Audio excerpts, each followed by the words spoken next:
I started the second day by going to see a lady called Katrina.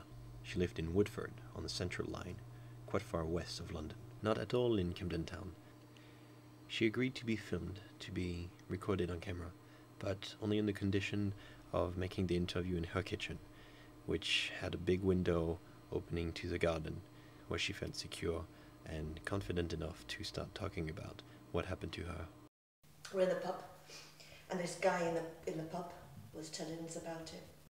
He said that he had done it. He had got it through a friend of his, and he was saying that, you know, it's amazing. I did what I was meant to do. I lit the candle, I looked in the mirror, and there he was.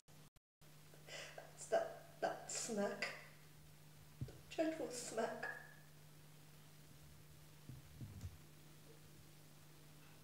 And he said, "You right, Hen? How's it going?" And he winked.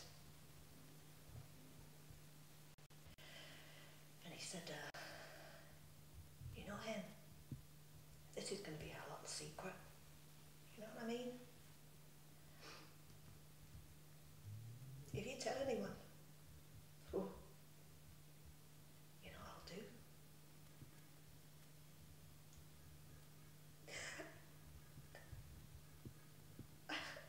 I couldn't move. I was terrified. I couldn't move. After we filmed, Katrina told me that she actually felt good, felt better to talk about this on camera, as if a sort of weight was lifted off her shoulder.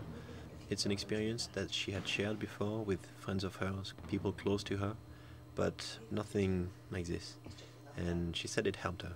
I felt good about helping her in this way, so I went on to film the second person before we'd be then off to Munich. I had to go to Waterloo Station to meet this person, and then take a train all the way to Guildford, which is where they were, a bit south of London, in Surrey. I was arrested by the police, by the way, for having no authorization in filming anyway. Yes, I know who you are. Yep. It's one station further. Take the birth, sir. So after a few minutes of discussing and arguing, I promised I wouldn't put this video on the internet, and so they let me get on the train. This next and last person, for at least England, was not actually a victim directly of this experiment. It was the father of a teenager called Joe. Joe was 16 and heard about the 5 steps experience at high school. Although he didn't want to be seen on camera, Joe's father was very nice. He welcomed me kindly and agreed to give me a full description of what happened to his son. We've had a very difficult time with him. He became quite ill. From being a normal boy, he suddenly developed a very sort of traumatic aspect of his character which we didn't understand. Joe's father started talking about very intricate details of what happened to his son, so I feel it is necessary to sum it up here.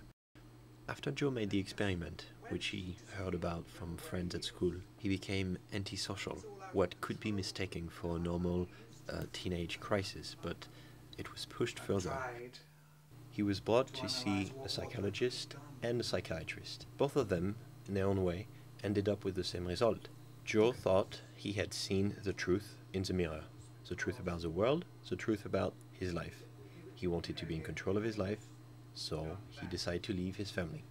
That was 4 months ago. They started to tell us that his behaviour was erratic, and he wouldn't really speak very much to them about what was going on.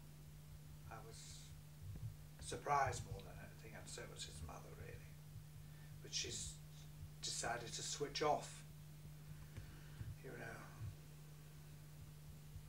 I really don't know what to do.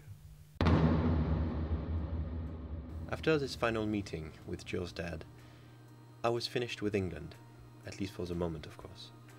I was heading back to the airport to take a plane which would take me to Munich, to meet other people who had made the experience of the 5 steps.